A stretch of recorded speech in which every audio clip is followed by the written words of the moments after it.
Warning. The following broadcast features thoughts, ideas, and opinions you might find offensive. If you're easily angered, insulted, hurt, provoked, outraged, or annoyed, the following may offend you. The views expressed in this show are solely those of the individuals providing them and do not reflect the opinions of YouTube or Google.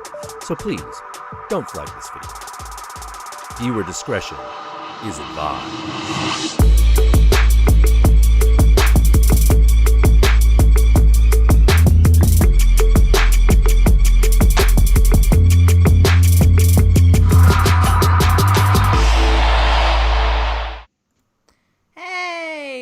Hey. Welcome. First things first. Hi, and can you hear us? Yeah. True that. Hello. Hello, testing. Hi, Ben. Hi, Kate. Hi, Jesse / Deadly Whispers. Hi, Justin. Anthropomantic Fiend. I think I got it right this time. Oh, Mac. Hey, DC. Thank you for your nightmare fuel, DC. Thank you, DC. Thank you. Everyone's here. Yes. The whole gang's here. Good. Wow. Things going right out the gate. Woo! Welcome, guys. Everybody coming in to Does This Offend You? This show we've been doing for 33 episodes today. Holy That's shit. so crazy. Yeah. That's so crazy. Shit. And we're just now kind of mixing it up a little bit by doing 3 of the same thing. 2 of the same thing. Yeah. I mean, have we done this before? Maybe not. Me scrolls up to the episode list. No, I don't think we have. No. Interesting. I didn't do so today we're doing all 3 Shinings. The Shining, and The Shining. Yes. So let us know in the comments what have you seen? Have you read? Yes. How far have you got on your Shining journey? Where are we at? Because this past week we did it all. We watched the movie, we watched the miniseries, and we marathoned the book. Oh, I think that the miniseries was more of a marathon for me, at least. How many hours was that? 5 hours? Something like that. Yeah. Or like 4 hours change or something. Did you watch it all in one go? No. I watched it in 2 days. I had started it before and never finished it. So, surprise, that's my brand now. Thank you, Will Meister, for your nightmare fuel. Yes, both versions of The Shining offend me with their boring, mundane men. Both. Oh, okay. Interesting. Oh, thank you so much for your nightmare fuel off the cuff reviews. Thank you. Excited. Yep. We are no Dr. Sleep. Yeah. That would have been a whole other movie and a whole other book to do. So I did put a link, but I'll put it again. I just dropped something on Twitter last night, or this morning, wherever the hell you are in the world, to get your opinions on any topics from The Shining. We'll probably read that towards the end. This is a bit of a different Does This Offend You? Because we're not really going to do, are we going to do intros?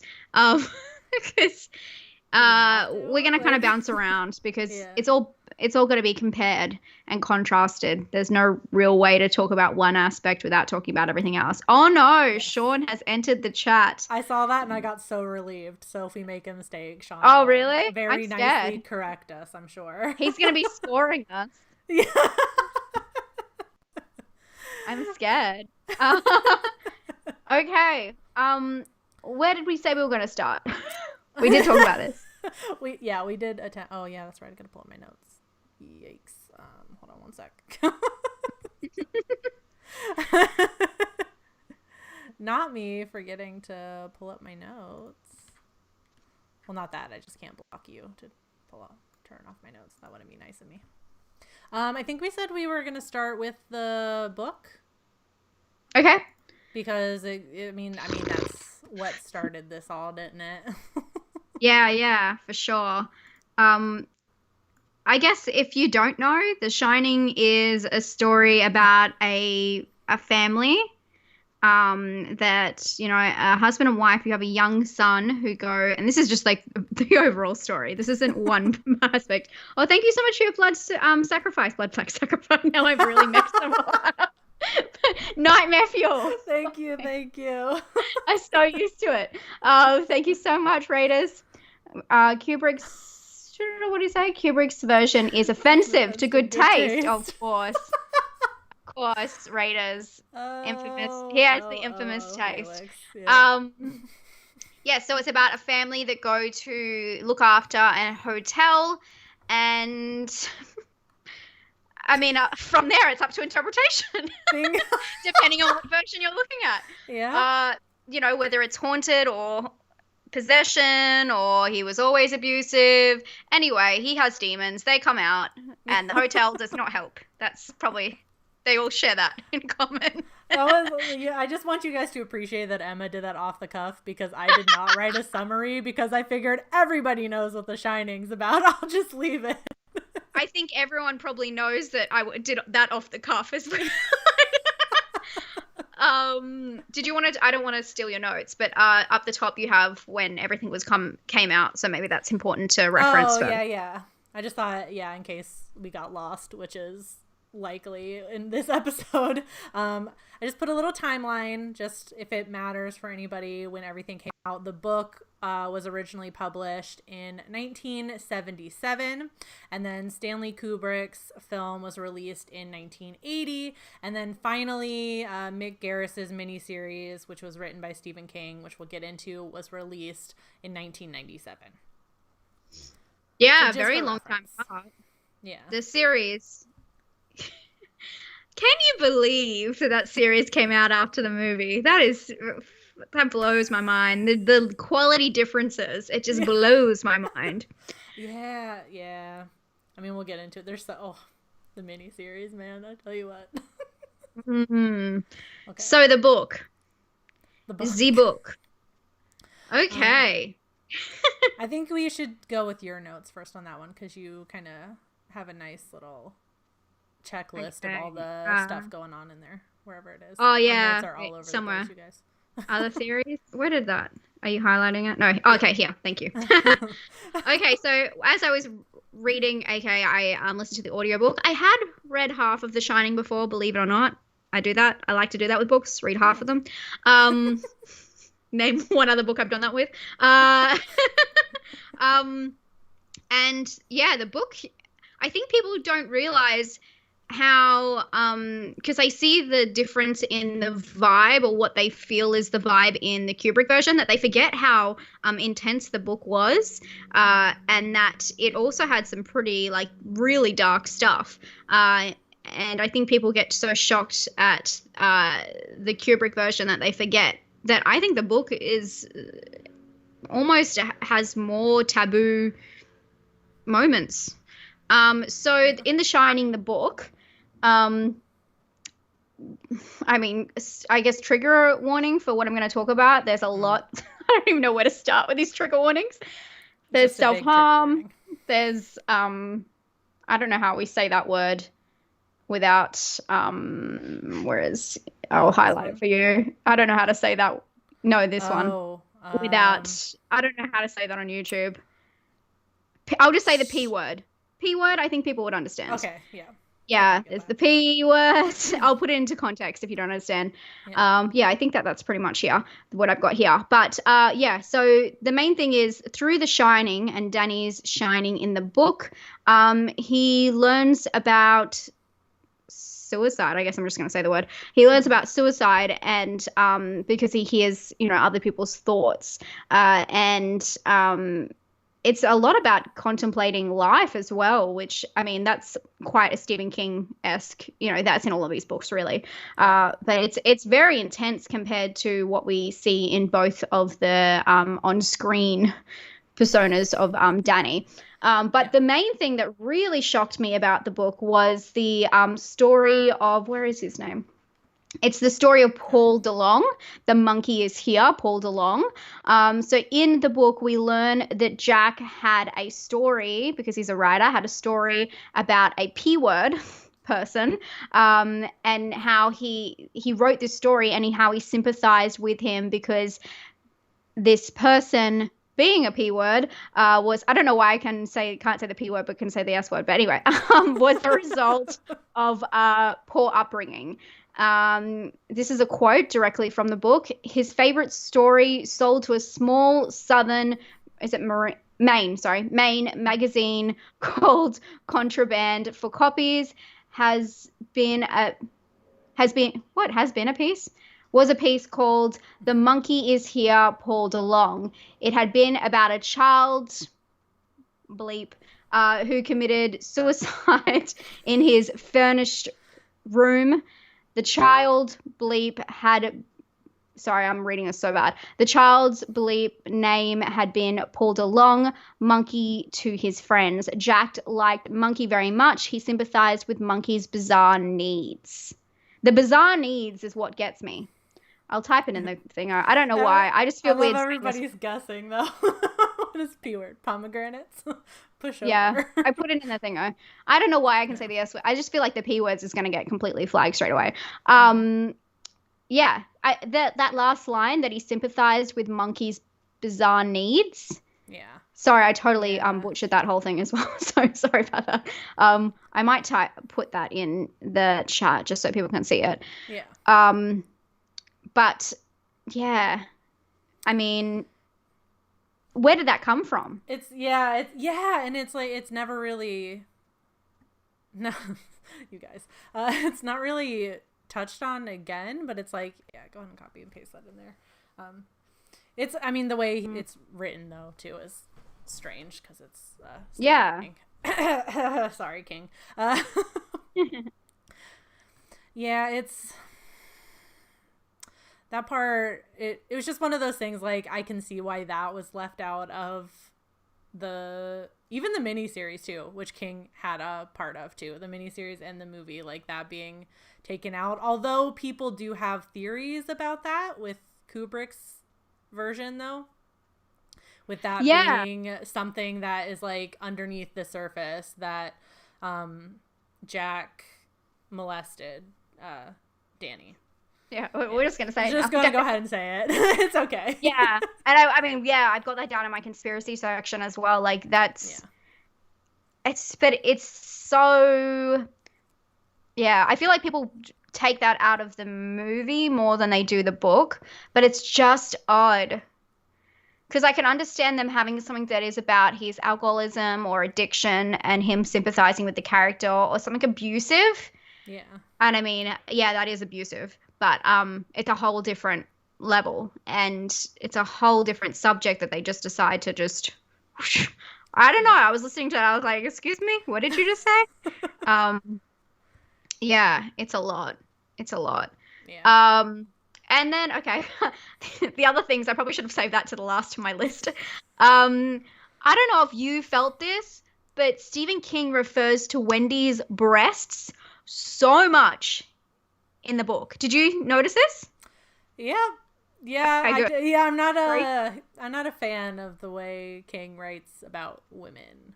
Yeah. Which is why I haven't like finished many of his books or read many of them. So yeah, that sort of stuff like sticks out to me too. Like, because I half listened, half read the book. It feels like every time. I don't think it's every time he mentions her, but it's a huge part of her character in the book. Why I have to bring it up, and the word breasts is just so like awkward. It's so like old timey to read. I don't know. He's not going to say like her titties or whatever, but like it's just weird because the way he's saying it has nothing to do. It was just like, Danny lays on her breasts and her breast, and I'm like, why are we like learning more about how Wendy's breasts feel in this situation than how Wendy feels in this situation, or how cold it is and how her nipples react to that. Of course, we have to put one of those in there. That's in there at least one time. Yeah, it's bizarre. And then I guess on that point, the line in The line. in the book. Obviously, we know his Johnny came from that late night show, and it was just in the movie, of course. And it was that famous line that randomly got put in there after 80 takes or something like that. And anyway, but the line in the book in the same scene is nowhere to run, you CUNT. Yeah. Yeah. Which I think is really weird. But I mean, Yeah. you can see that people talk about how Shelley Duvall was like, I mean, and we'll get into this, but was completely like fucked over pretty much by having to play this really meek character. But even though she's portrayed, Wendy is portrayed really strong in the miniseries, there's glimmers of it in the book that that really point towards it. So, yeah. I think so too. She was done. I don't know if we just want to like go into talking about Wendy / Shelley, but she was done so dirty in, in the Kubrick version. Not only the character, but the actress also. Yeah. Like, it's insane. And I'm sure most of you guys, I mean, you guys are already kind of reacting in the comments. I feel like most people kind of know, because I don't know about you, but like every time I look up stuff about this movie, always like if it's not in the forefront, it's like a main point somewhere about Shelley Duvall's treatment in the making of this movie, how Stanley Kubrick was basically just like an asshat and essentially abusive to her, like with the work environment that put her under stress to try and almost create like a method acting environment where she's so stressed out that, you know, like that's how he works. But he created it for her instead of her like initiating that and wanting to do that herself. Sure, for sure. He just kind of forced it on her. I have a quote of some example. Oh, thank you, Horror Cash, for thank you for your nightmare fuel. Thank you.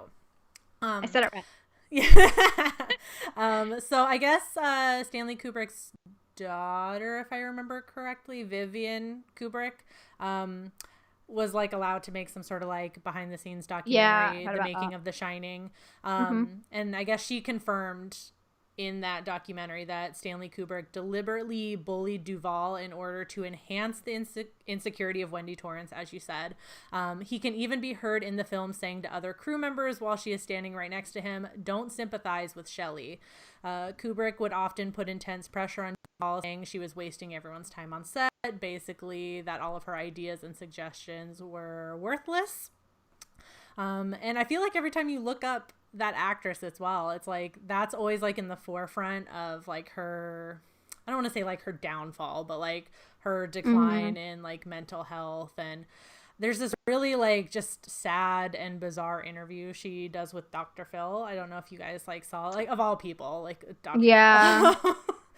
Where she just seems like super broken, and I'm sure it's, you know, all in editing and his like questions that he was asking her too, but like they got her saying all this like crazy stuff, like the sheriff of Nottingham is out to get her, and weird things, which I think have a lot to do with what show she's on more than anything. But thank you for your nightmare. Sorry, just quickly. Thank you for your nightmare, Phil Wilson. And yes, we will get to that. I have that down. Sorry, keep going.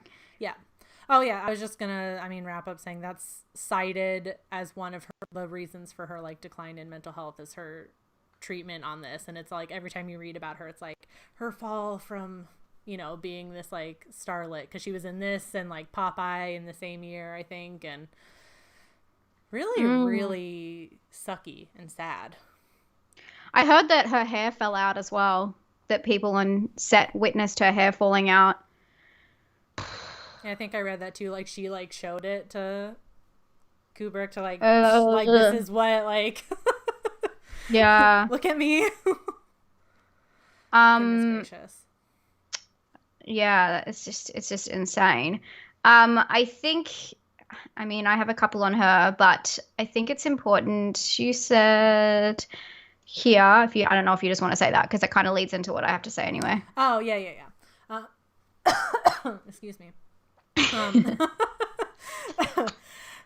No, just talking about the differences between Wendy in Kubrick's version and in the book and in the miniseries. Emma mentioned it earlier. Like, she's her most like strong of a character in the miniseries, followed by the book.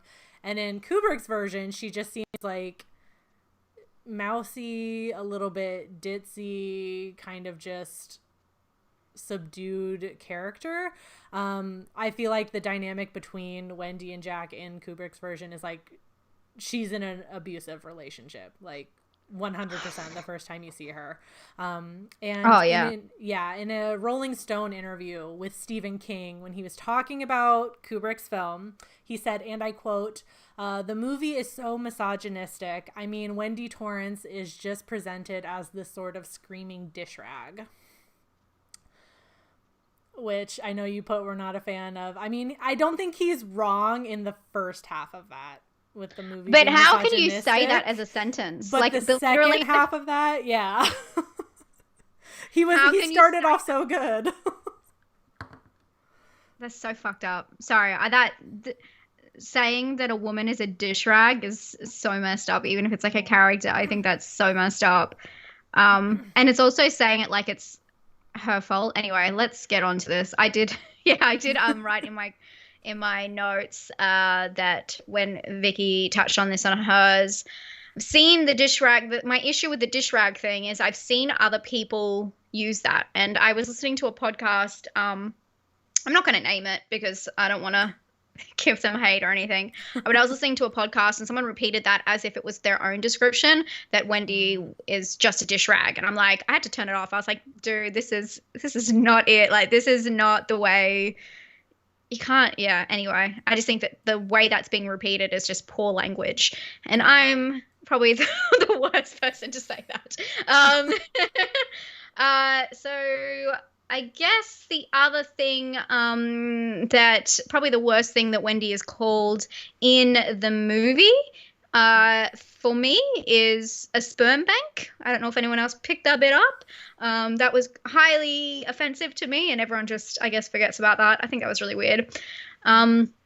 And as Wilson said earlier in the chat, Shelley was not only done dirty by Kubrick, but by the Academy, or I guess it's not the Academy, I don't know who votes on this, and she was nominated for a Golden Raspberry for her performance in The Shining. But I do want to say on that, so was Kubrick for his directing of The Shining. So when the movie came out, it wasn't well received because people were a huge fan of the book, and it was so different to the book. I mean, she copped a lot of the blame when it's obviously the directing style, the casting, all that kind of stuff. Maybe she wasn't the right fit for it. Who knows? I wonder what the film would have been like if she wasn't casted. Like, I don't know. I'm not saying it's like, obviously the way that Kubrick works with people, it's not like he repaints them and changes them. He really chooses people that he knows. Like, he called up Jack Nicholson as soon as Stephen King gave him the okay to go ahead and do the movie, and got him on the phone straight away and said, yeah, let's do this. So I don't know. I just wonder if, obviously he had her in mind for a particular reason, and I wonder if it would have been another woman, what it would have been like. Yeah. Interesting. Because he just like Jack Nicholson, he wanted her to be in it for who knows what reason. Maybe he just thought that was a good person to traumatize. I don't know. Really quick, thank you, Owl's Eye Tarot, for your nightmare fuel, and thank you, Megan, for catching that too when we were in the middle of talking. No, it's such a difference. Her character is the biggest difference, I think, especially in the miniseries to the movie. But for me personally, after doing this all back to back to back to back, I feel so different about the movie. Like, I really do. I just never, I guess growing up, I was born in 1990, and growing up, like, I never really thought of The Shining as not a masterpiece of horror. And I mean, it still is. I'm not saying that. It's just, it's interesting to learn how it was received versus the book versus, the miniseries and stuff like that. Yeah. And obviously I haven't looked at it the other way around. So yeah, it changed my perception on a lot of things.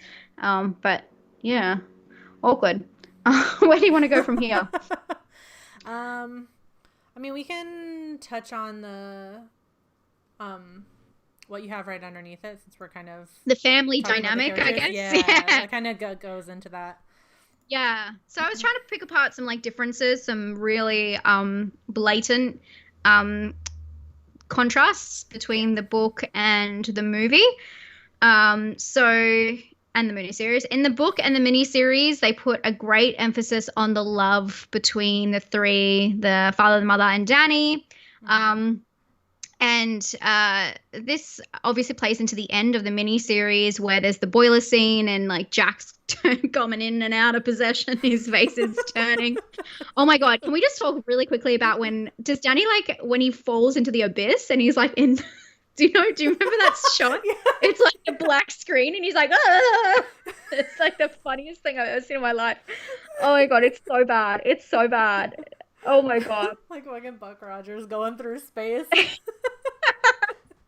But yeah, so there's like some clear differences. There's also this like loving scene where they're like at the car and they're like unpacking and they're having this talk and I don't know, there's just like more... They have more chemistry between them, and you can tell like she's there because she's trying to keep her family together. While in the movie, it's completely different. You just feel like she's just being dragged along, and she hasn't considered leaving, which we see with her conversation with the doctor about Danny's broken arm. It's very intense. So yeah, we see things like, you know, in the movie, we see things like Jack. I don't know if you want to call him possessed or whatever, when he goes into the bathroom and the bathtub woman, he's like really quick to make out with her. He's really quick to flip the switch. And again, I guess towards the end party scene, he's very quick to flip the switch and just like leave his family behind. And yeah, it's very strange. I think that the bond they seem to have in the miniseries and the book, going back and forth about their relationship and violence in the past and how things are going to change, is so different in the movie because they're not affectionate at all. They hardly even talk to each other, and they really don't touch or anything. They're very disconnected. And Shelley's also very disconnected from the abuse, which is what we see. Like, I think that scene where she's talking to the doctor about how Danny broke his arm is so powerful because it's so like, you're just watching this woman being completely abused in her and her family being abused, and she has not admitted it to herself, and it's just heartbreaking. And then this whole thing sparked from there's a scene in the car, which I believe, it is in the book. In the book, they make a joke about the Donner family and or the Donner party. Sorry, the Donner family, the Manson family, the Donner party. The Donner party, and then Danny says something like, oh, what kind of party? And they like make a joke that's kind of like between the adults, and Danny has no idea. But I think that this, for me, this is when Kubrick really was like, okay, you're watching, like, because this is at the start of the film. All right, this is not going to be The Shining at all, and this line lets you know. They have Danny talk about how he knows about cannibalism in the car on the way to the hotel. And he's just saying, oh, no, don't worry. Like, I know what that is. And they don't even have to explain to him. I've seen it on the TV. And then, you know, that's when Jack says, see, honey, he saw it on the TV. And I thought from that moment, I'm like, wow, like people didn't see this coming. Like this is all so different. Like it just really shows. It's pretty crazy. And I guess, my last thing, it's not really a family. It's not really controversial or anything, but I did want to make the point that one of the big differences is in the miniseries, we actually see Tony and, the creepiness in the movie of what Tony is. And what is Tony? I mean, I feel like the miniseries is more accurate to what it is. Yeah, at least in the book, like I understand, like he's kind of going into a trance, like when he actually like sees a person, but like most of the time in the book is like he can't really see him very well, or he's always like off in the distance, like showing him things. Where this one is kind of just like this floating 90s boy, like. So I'm sure it's explained better in Dr. Sleep, but Tony must be a dude somewhere who's just telling him, right? Well, okay. I don't know if this is, yeah, okay, thank you. Horrible show. I didn't, yeah, in the miniseries, the same actor plays Danny in the future. So I don't know if that was like implying. Whoa. Excuse me, middle, what did you say to my brain? The same actor. So the guy who's playing Tony in the movie, right? The floating guy. At the very end of the miniseries, when they're at Danny's graduation. So bad, yeah. It's the same guy. Older Danny is the same guy that is Tony. Oh, what the fuck? Yeah. I didn't pick that up. I didn't even get that. It's the same guy. All these white boys look the same. Yeah. I mean, yeah, like white boy blonde hair. I mean, I don't blame you. Yeah. Wow. That's so true. Do you think they just ran out of budget? I wouldn't be surprised. They're like, hey, since you're finished with that scene, can you just come? We just need to do this quick one. I'm getting it like so jumbled in my head, so I don't know if this is in the book or in the miniseries, but like Danny's middle name is like Anthony though, right? Oh. Did I just make that up? I didn't know that. Tony is short for, But don't take my word on it. I honestly don't remember if that was in the book, where that was, but my theory was like almost like in Doctor Sleep, which I have not read the Doctor Sleep book. That Tony was a different person in a different country or something, and he's just like he's got the Shining and he's like, ooh, this is what you have to do, dude. But that makes more sense because he actually knows. Yeah. Anyway, sorry, totally off topic, but how scary Tony in the movie is like Pazuzu. Like he's like, like there's a voice in my throat, like he's like. I was waiting for you to do the voice. No, I can't. And he does, like it's so different. The Shining is seen as something beautiful in the book-ish. I mean, there's problems to it. Obviously, he hears thoughts he shouldn't. In the series, it's seen as something that makes Danny more powerful than anyone else. So just to keep thinking about that boy in the series, it's too much. And in the movie, it's seen as something demonic. Like it's really demonic, especially when he's like, his mum is asleep and he's, his dad's like starting to really get, fully there. And he picks up the knife and he's like, he's like, we need to escape or whatever. I don't know what he's saying, but he's saying some mantra fucking over and over and over. And his mum wakes up and he's holding a knife and he's in like the Tony. Yeah, it's a lot. Anyway, there you go. Daniel Anthony Torrance. Okay, yeah. I just can't remember where that was. Because that's where I was like, oh, yeah, that makes sense that he's older. I don't know, honestly. Sorry. That was totally off topic. I just had to. I was like, but who is Tony? I mean, not really off topic. It has to do with The Shining. Yeah, I guess it is kind of controversial. Where else would you like to go from here, my friend? I mean, kind of talking about the difference of the families, that kind of goes into Stephen King's thoughts. Yeah, go for it. On it a little bit.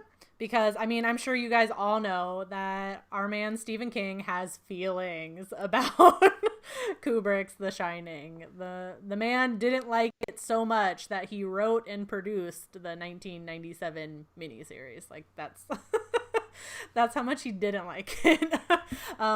Anyone who's like read the book, which we all agree, like Kubrick's film by itself, like, I mean, the visuals by itself, it's like, it's a beautiful movie. We're not disputing that, but just compared to the book, you can't help but notice like how vastly different it is. And for once, in considering his writing, I agree with Stephen King on this one. So I have a few quotes here that kind of summarize his feelings. It's from a documentary interview called A Night at the Movies, The Horrors of Stephen King, if anyone's interested. But first he says that Jack Torrance is a difficult character, but fundamentally a sympathetic character. I always visualized him as a piece of metal that's bent first one way and the other by these malignant spirits, which kind of just points to, I don't know if we touched on it yet. Like, I mean, Jack in the book is definitely different. There's still some kind of like abusive, tendencies in there and his alcoholism, but I thought he was at least, I could see the attempt to show him as a sympathetic character. You know what I mean? I could see the attempt. But King essentially like saw those characters as warm characters being threatened by something from without, like being the Overlook Hotel and like the energy of the Overlook Hotel.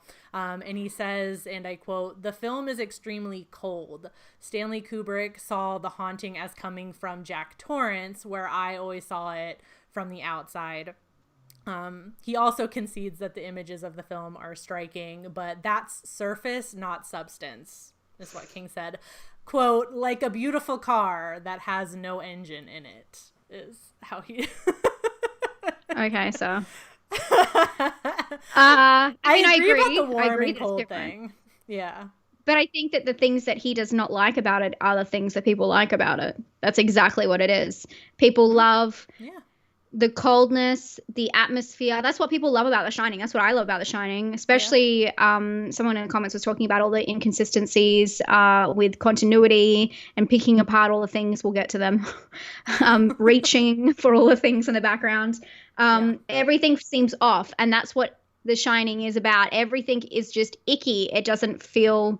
and when it came out, it was considered an art house film, which kind of surprises me because I never thought of it like that until this. But that's the whole point. It's a cold film, and that's the whole point of it. And I was talking to my friend Sean, who's Nocturnal Horrors, about this, and I was saying that I see the movie more as a bull being let go in a china shop, because he was evil from the start, of course. I don't think you were meant to ever sympathize with Jack in the movie. I see it as almost cabin fever with an abusive person. Yeah. Which, if anything, with the alarming statistics that are coming out with the, home quarantine and isolation, people can relate to this movie more than ever, I think. But I mean, there's also a lot in the Kubrick's version that isn't explained. We'll get to that. So it's kind of hard when Stephen King's version is so straightforward. I see them as completely different things now. I really do. 100%. Yeah. Like, cause before, like, I had never seen the miniseries all the way through. I'd seen bits and pieces, and I definitely had never read the book before this. So yeah, see it. Yeah. It's just, I get people now when they're talking about it. Like, I feel like when people talk about how much they love The Shining, like, I feel like they're just talking about it as like a separate thing. Like, it's just one man's interpretation of it. It's not, he didn't set out to be like exactly like it. But he did not. No. And I think a few of you guys mentioned it a couple times before in the chat that I mean, and I agree. I think it's the reason why King feels so strongly about it. One is because it's his work. So, I mean, authors are going to have feelings about their adaptations, I guess. I don't really know the details of how they agreed or what they agreed upon when they made the movie, but it does seem super personal to like his personal struggles. The similarities are all there. We have a writer character who has issues with substance abuse and how it affects his family. So it's obviously a very personal story to him, and it kind of makes sense. I'm not saying anything against Stephen King because that's a serious issue. I would never like demean anybody for having issues like that. But I mean, it makes sense that he felt so strongly about the fact that Jack is not a sympathetic character in Kubrick's version because Jack is him. He's Jack. Yeah, no, 100%. So what I know from it is, and I'm sure you know this story about how Stephen King had this nightmare in was that the Stanley? There's 3 different hotels, 4 different hotels. Stanley Hotel, Stanley, Overlook, the other one that's up north, and then the one in California. Anyway, it's so confusing. But yeah, he had, he was staying there writing a book, and then he had this horrific dream about, doing this awful thing to his family, and then, was inspired to write from that. So yeah, it is really close. But I also have heard the story about Kubrick and how he was going to adapt something. I mean, most of his movies, I think, have some kind of adaptation. I know that Eyes Wide Shut does, from some kind of source, and he was like going through all these books that they'd been sending him to try and figure out what his next thing would be. And then all of a sudden he picked up The Shining and he was obsessed with it, finished it, called Stephen King on the spot and was like, yeah, I want to do this. And Stephen King, like, Stanley Kubrick was huge. He's like one of the greatest filmmakers of all time, and was so flattered, was so excited, and no details was put on the phone, and it was just kind of like, I'll let you know when I know kind of thing. Hang up. So Stephen King starts writing his version of the screenplay, and Kubrick never even read that. Kubrick just was like, mine. So I guess there was, from the start, there was like that whole, issue between them. But I mean, there should be contracts that need to be done, and if anything, let it be a lesson. But I don't, like, imagine if The Shining wasn't done the same way. Like, I just don't think it would have, I don't know. It's hard to say, but it kind of, to know that you have made such, like, The Shining is known in, I think, at least like the top 5 greatest horror movies of all time. And I think if they did it the Stephen King way, maybe it wouldn't have been, because the reason it is because of the aesthetics, the meticulous detail they gave to the set, the Steadicam, which was like not used a lot back in those days, that they used for all those amazing scenes, especially in the hedge maze, all of those different things that weren't used and that he implemented into a horror movie, because we're taking a great director who has, aced these other genres and moving him into horror. And a lot of people don't even consider The Shining a horror movie, because it's one of those things that it's too good to be a horror movie. So I don't know. It's one of those things.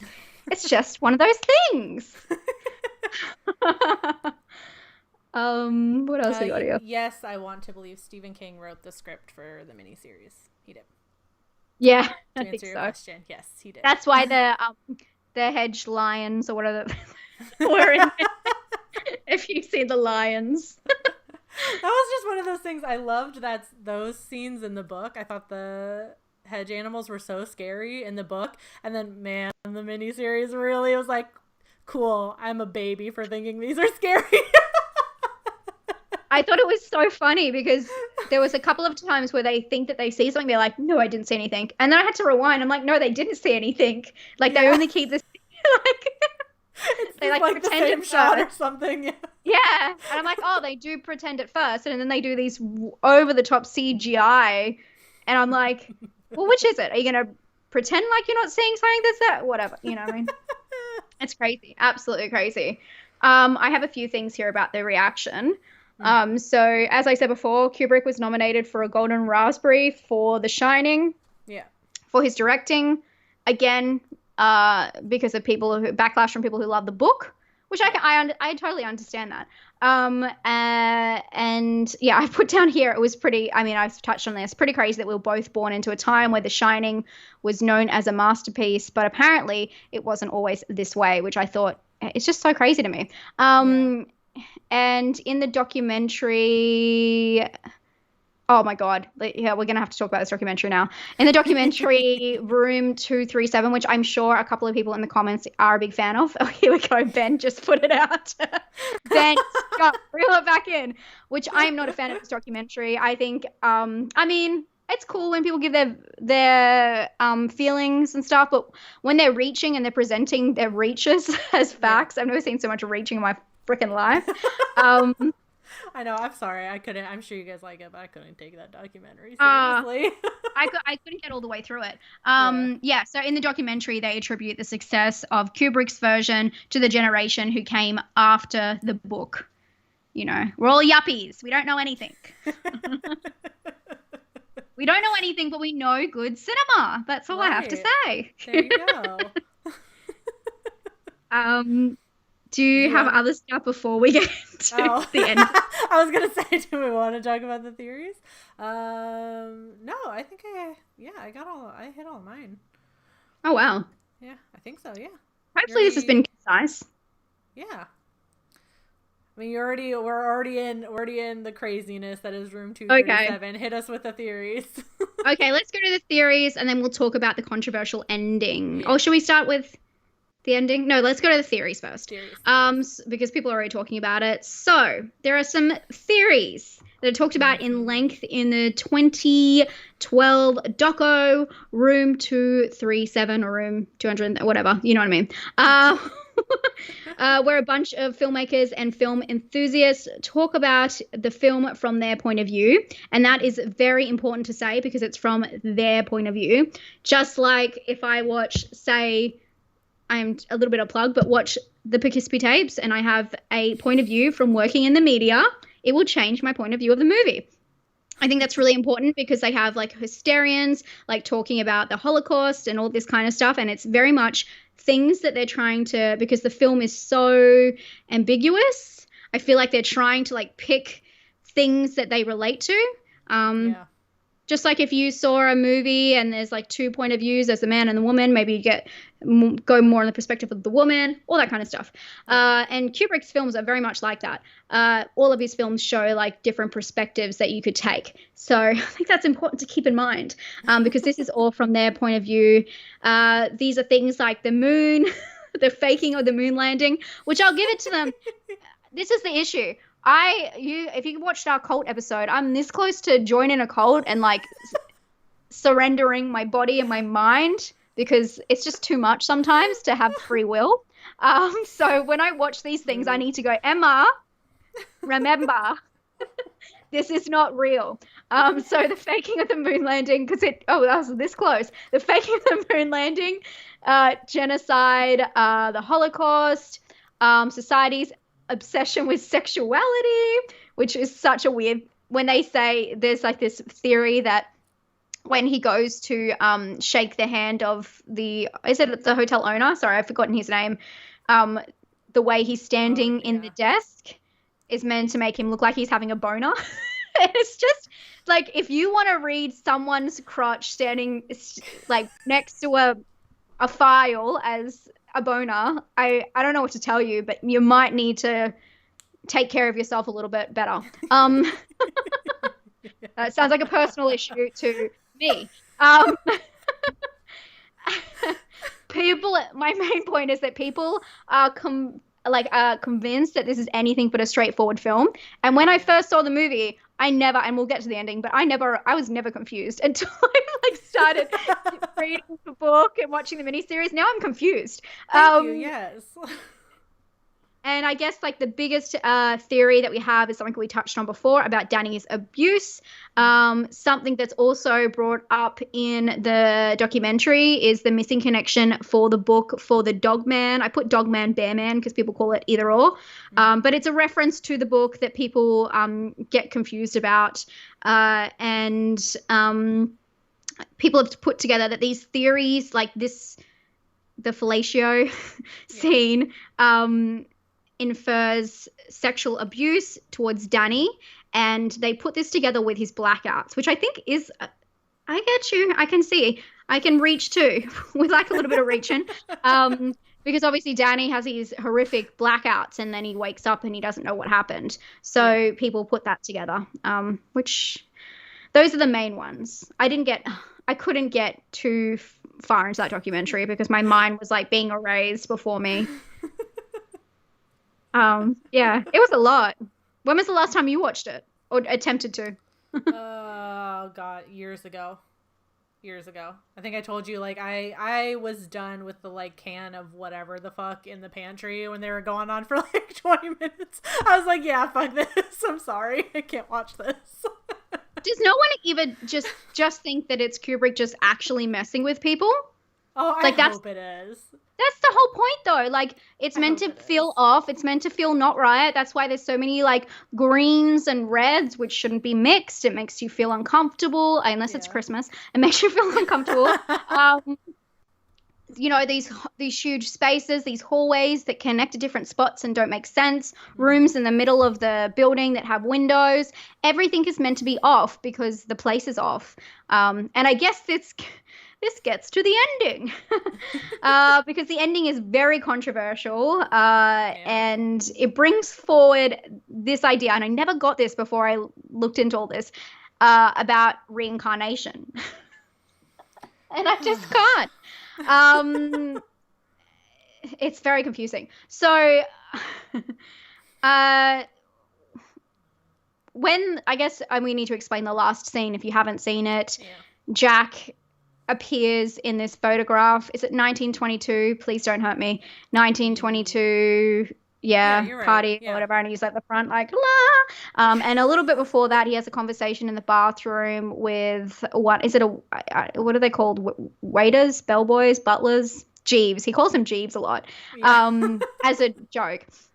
One of the Grady's. Yeah, I don't know their title. Yeah, I don't go to places that have any of those people. Sorry, guys, I don't know. He has a conversation, and the guy, and I can never let go of this line now, says, I'm trying to think how it leads into it, but he pretty much says, you were always here, you were always the caretaker. Yeah. So there's this idea that he was reincarnated and comes back to I don't understand, to the Overlook Hotel to go back in the picture. It doesn't, it's too much. Anyway, so when the film was first released into theaters, it ran at 146 minutes long. And I did not know this, but after a week, Kubrick decided to snip out.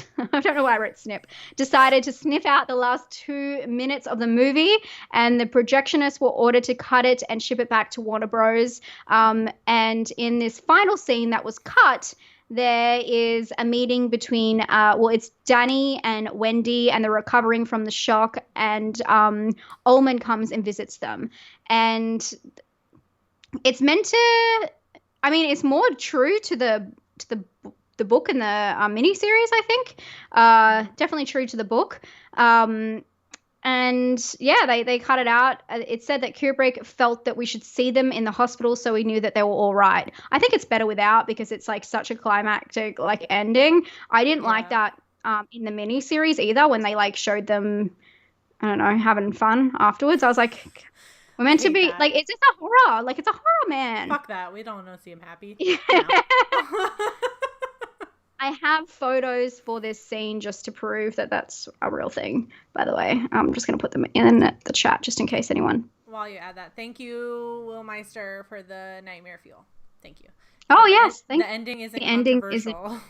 It's dumb and it is controversial. As you raging out against it shows how controversial it is, Wilson. As a projectionist, I would have spliced those 2 minutes out and kept them. That's cool. Yeah, I don't know. What I always thought that the ending was pretty straightforward. He was taken over by the evil. I always thought it was him, already abusive and so easy to take control of from the hotel's perspective. You know, it was so easy to take control of him, that he became part of the hotel, really, you know. He was stuck there like everyone else. I thought it was pretty straightforward. But I will give you that line, you were always here. What the frick does that mean? Because does it mean it's all a dream? And then I thought maybe it's like a ghost loop and they're all stuck and doing the same thing over and over. I don't know. And this is how you end up with Documentary Room 237. I think the best theory you've come up with is that Kubrick is just fucking with everybody. Oh, I 100% believe that. And I think it's a big laugh at it. Yeah, well, I think it's just to make you feel uncomfortable, you know? You feel like something's not right all the time. Oh, did something change in the background? Did something not? It's just like, you know, Blind Manor or whatever. You know, there's ghosts in the background. I think Dino Reviews said it best when he said, night, guys. I don't blame you. But what do you think? I want to know what you think, Vicky. About the ending or about the theories? No, every time I've seen it, well, okay. So the first time I saw it, I was definitely like, probably like everybody, a little bit like confused, like, oh, the fuck? Like, because they emphasize the date of it and you're like, oh, okay. But I eventually just kind of subscribed to the, like, he becomes a part of the hotel, because that's what it seemed like with all the other people he was seeing, because he sees the previous caretaker, who is obviously also not a part of this, like, 1922 thing. You know what I mean? Like, so it just made sense to me, like, oh, like, kind of like you die there, you become a part of the hotel, like simple horror movie stuff we see. So that's how I saw it, and the picture was just kind of like proof of that. And I think maybe if we want to dissect the like you've always been here kind of line, is maybe that he's just, with his personality and the way he is, he's meant to, this is what he was like meant to he's do. always been evil, and right, exactly, not so much that like he's always been at the Overlook literally, but mentally he's always been there. The whole I think I remember seeing like reincarnation theories forever ago, and I was kind of just like, I feel like that just gets, no, that's too much. Like, it's just, what other proof? I mean, I'm sure there are, you know what, never mind. I don't want to egg that on. Like, I was going to say, what other proof do you have of reincarnation? But I'll get a whole documentary about it. So never mind. We don't subscribe to the reincarnation theory. I'll just leave it at that. The other theories are just no, they're just way too out there for me. And I love a good conspiracy theory as much as anybody else, but yeah. Sean, Nocturnal Horrors, said something really interesting in the chat. He said that he feels like they cut the hospital scene due to the tennis ball that Ullman gives to Danny, implying that Ullman is in on it, linking to the tennis ball that was rolled to Danny before he goes into room 237. I also saw one of the theories was that Danny was like the person creating, like, he's almost suffered so much abuse that he creates this, he makes his dad go insane, because when he's shining and he's trying to reach Ullman, he's, and he's doing the whole fuck, and he actually, you see Jack going up the stairs during that point. Yeah. So it's, people see it not as him shining to Ullman, but as him drawing his dad to kill his mom. Another theory.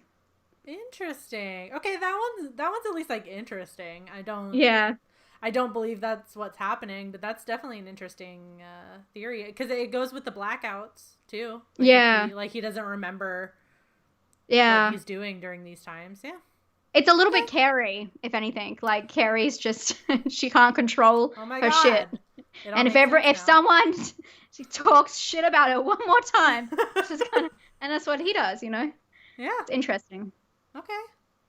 Interesting. Yeah. Weren't the twins abducted by aliens a few decades ago? I don't know about that one. Okay. I don't know about that one. Should we read? Oh, yeah. The theories. Did you want to go? I've been talking way too much for us. Hold on, let me. Yeah, I'm trying to find them too. Find it here.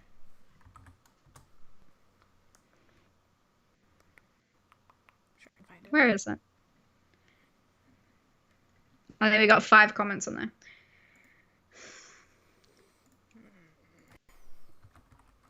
You got it? Oh, shit. Yeah, sorry, I almost knocked my mic over. Okay, yep.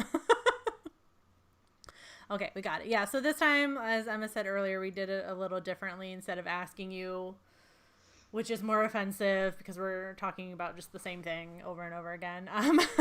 We instead asked you to share like a controversial moment, like from any of it, either from the book, the movie, or the series, anything that you find most controversial. And we kind of just started talking about this, but Dino Reviews, I think he already dipped out during the theories portion, said that he posted a gif of the fellatio scene, I guess, and said this bit confused me for years, but then also said Shelley Duvall's treatment on the set also bothered me when watching the movie, especially when you see it happening in the behind the scenes stuff. If I can stay up long, that's the rest of his comment. Hi, bye. I don't think I can, like, knowing what happened to her, I don't think I can bring myself to like watch any behind the scenes stuff, like knowing what's happening, you know what I mean? I don't want to watch her get treated like garbage. Yeah. You know what I mean? In behind the scenes stuff. Mike, Rotted Reviews, also said the same thing. Kubrick hammering at Duvall's psyche incessantly. Yeah. I don't want to watch that. Megan said the end shot of the Kubrick film, the hotel photograph, sparked a lot of debate, which we just talked about. And then Martin, anthropomantic fiend, got it, nailed it, said kind of obvious, but killing Halloran in the Kubrick movie when he doesn't die in the book. I'm so glad you mentioned that. Sean actually made a whole video about Dick Halloran also. Yeah. Horrors, shout out. Made a whole video about that. But yeah, that character was also done, like the character at least was done really dirty. Yeah. I feel like he had so much more. Quick. Yeah. Yeah, like, and like leading up to it, he has like the same amount of time he has in the book. Like he has the talk with Danny, like he knows The Shining. He says, call him whatever. And then when he shows up to the hotel, he's got so much more to do in the book and the miniseries. Like, I'm going to spoil it, but he makes it. Like, he doesn't die. Yeah. When I read the book, I was so confused when he had done it. Like, and then he gets up. And I'm like, what? What do you mean he gets up? I know. You're like, no. He's supposed to be dead. Yeah. I was like, any moment now, that axe is coming back for him. Oh, he got done so dirty. I wonder why. I don't know if that was like, why even have him come back to the hotel then? Like, I don't get it. Like, he could have just, you know what I mean? Just for shock value at that point. Like, oh, thank you, Jesse, for the nightmare fuel. Did you read DC Carter's one? Can you see that? Oh, did I miss it? I must have been reading the Twitter stuff. He's got, I think he's profiles on private, so I don't know if you can see it. Oh, yeah, I can't see that one. You go ahead and read that. Okay. So DC Carter said that the only real offensive thing to me was in Doctor Sleep, the baseball boy being tortured in behind the scenes. The actors were really bothered by it. Was a little bit of spoiler, but yeah, I don't remember that too much, to be honest. But I haven't seen Doctor Sleep yet, or read it. But you haven't seen it? Yeah. Did you say you haven't seen it? Yeah, I haven't seen it yet. Oh, I thought you had. Sorry, I've been doing this to Vicky all freaking morning. Seriously, just mentioning that she's just making up movies and making me. Yeah. Can I tell them the movie that I said first because they'll all know it? Can I? Yeah, go ahead. I was like, oh, have you seen Anything for Jackson? She's like, what are you talking about? I was like, it was a pretty big release, Anything for Jackson. Like, people got mad I didn't put it in my, like, top 20. And she's like, she's like looking up. She's like, I don't believe you. I don't want to, like, shame anyone. Like, it's cool if you haven't seen a movie. I get it. But sometimes I'm like, oh, really? I thought I saw you reviewed it. You guys. It's pretty funny. Nope. I was just, I don't know where I was in December. I was in outer space or something. I missed it. I'll remedy that by next stream, I promise. Okay, guys. I think that's it. Thank you so much for coming. Oh, should we ask? Oh, do you offended? Do you find any of The Shining offensive? I mean, I think it goes without saying that I don't find any of The Shinings. There's made up stories. I don't find it offensive. I find Stephen King's wording towards women interesting. I find Kubrick's work with Shelley horrendous. Yes. And yeah, I mean, the little boy in the miniseries, you gotta laugh or you're gonna cry. He was doing the absolute most when he, like, put on the mask. He's like, they're like, why are you wearing a mask, Danny? He's like, because I don't want to be here anymore. Like, fucking go to your room, child. Go to your room, get in bed, cry yourself to sleep like the rest of us. Fuck me. The soapbox nobody was prepared for you to get on. Poor Danny. Oh, God, he's the worst. Danny. Yep, I agree with all that except for miniseries Danny. I did not feel as... I didn't love the kid, but I definitely did not feel that strongly about him.